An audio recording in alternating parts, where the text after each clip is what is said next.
Estamos de volta com o programa Em Vista, falando hoje com a arquiteta Maristela Contim e Pietro Miosetti, falando aí sobre o trabalho, início de carreira, as dificuldades do início de carreira. Todo empreendedor passa de alguma maneira dificuldades até se instalar, até vencer pular os obstáculos iniciais. E nós falávamos aqui dos inícios das carreiras aqui dos profissionais Pietro e Maristela.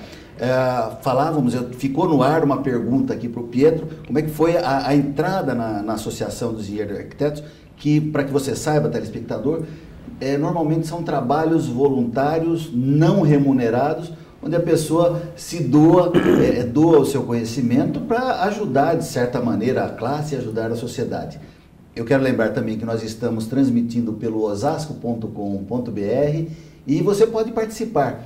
Antes ainda de passar para o Pietro, quero agradecer a participação do pastor Elson Villanova, que é lá de Presidente Altino, que manda aqui os parabéns pelo programa e em breve estará aqui conosco também. Um abraço, Elson. Pietro, como é que foi a entrada na Associação dos Engenheiros e Arquitetos? Bem, se me permite, antes de eu retomar aquele pequeno ponto lá, que eu dizia do início da carreira, quando eu tive um problema lá de... Sim. Quando então me formei, em 77, eu tomei uma decisão de implantar um escritório de arquitetura em Osasco, para viver exclusivamente de projetos de arquitetura e dar continuidade às minhas atividades na construção civil, que eu já tinha desde 14, 15 anos de idade. Evidentemente, isso foi uma decisão muito, muito forte, mesmo porque não havia, que eu me lembre, um escritório exclusivamente de arquitetos na cidade ainda montando, isso em 77. Uhum. Havia arquitetos trabalhando na prefeitura, arquitetos trabalhando em construtoras, mas com um escritório próprio na rua, aberto, Sim. Com um estúdio, não havia. Isso eu achei que tinha muita insegurança quanto a isso, ao sucesso, mas em relação, devido aos relacionamentos que a gente tem, que sempre foram muito, ajudaram muito a minha inserção para elaborar esses trabalhos, consegui ter e tenho até hoje um escritório de arquitetura onde eu procurei elaborar e dignificar bastante a profissão do arquiteto. Agora, desde 78, portanto, ano depois de me instalar como arquiteto, eu fui convidado a participar de alguma reunião da associação, que ela tinha naquela época 3 anos de existência. Ela foi fundada em 75, a Associação de Engenheiros e Arquitetos, com o intuito de buscar a valorização profissional, buscar uma melhor compreensão do papel de cada uma dessas profissões que estão reunidas no atual Conselho CONFEA-CREA. E já ocupei cargos de relevância na direção, tipo o cargo de secretário, e depois em 86 e 87, por um biênio, fui a primeira vez presidente. E já na época procuramos nos dedicar muito na construção de uma sede, na valorização das profissões, promovendo, organizando debates, seminários sobre as profissões, sobre tecnologias. Isso nós fizemos muito, claro, com a ajuda dos demais membros da diretoria. A diretoria é um colegiado, não depende somente do arquiteto, depende do conjunto de colegas que a compõem. Já na época também assumi o cargo de inspetor auxiliar no sistema do CREA, justamente para poder ajudar na parte mais ligada ao público e ligada à fiscalização do exercício profissional. E você já foi presidente da associação quantas vezes, Pietro?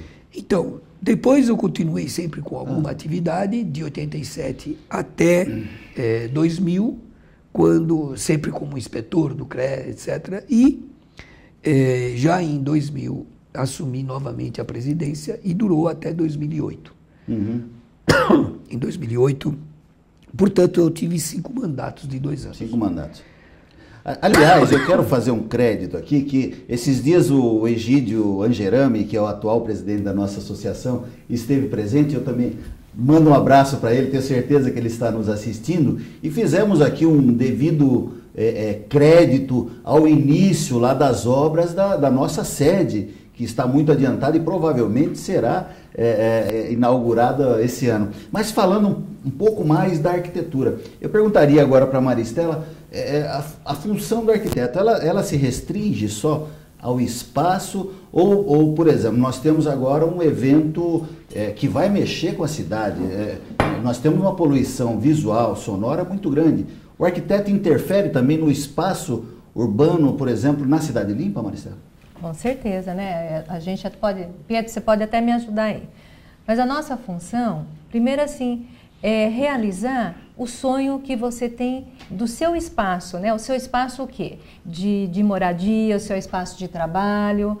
E por que não realizar um espaço comum a todos? Uma praça, as ruas, enfim, todo um trabalho de urbanismo, né, Pietro? Exato. E agora falando de cidade limpa, que é o que o Paulo está perguntando, eu acho que aí vem um momento muito importante de nós arquitetos trabalharmos. Por quê? Não é só a fachada limpa, né, que vai ser extremamente importante para todo o comércio. Por quê? Às vezes a pessoa quer pôr tanta placa para falar tudo o que tem na loja, que o que acontece? As pessoas olham e não veem nada, porque está vendo toda uma bagunça. Então, nesse momento, a fachada limpa, o que é? É você melhorar aquela fachada, dar aquela presença. Às vezes é um imóvel antigo que você vai realçar e com aquela delicadeza você vai pôr uma placa que vai dizer o que é, o nome do local e o que é, né? Eu quero emendar a pergunta das atribuições do arquiteto. Queria que o Pietro respondesse. Qual a importância do telespectador contratar um engenheiro, um arquiteto, no caso específico, o arquiteto? Por que deve contratar um arquiteto e não fazer o projeto aí, desmanchar, correr risco, Pietro? Exatamente, porque todas as profissões regulamentadas, elas precisam ter os seus conselhos de fiscalização desse exercício profissional e elas são regulamentadas por quê? Exatamente porque colocam um risco à sociedade. Risco de insegurança, risco de não atingir os objetivos, qualidade dessas edificações, do espaço urbano construído. Por conta de todas essas questões é que a formação do arquiteto e urbanista, ela cuida do espaço das edificações em si e por sua funcionalidade, etc., mas também do espaço urbano, conferindo com isso uma maior cidadania a todos os habitantes de uma cidade.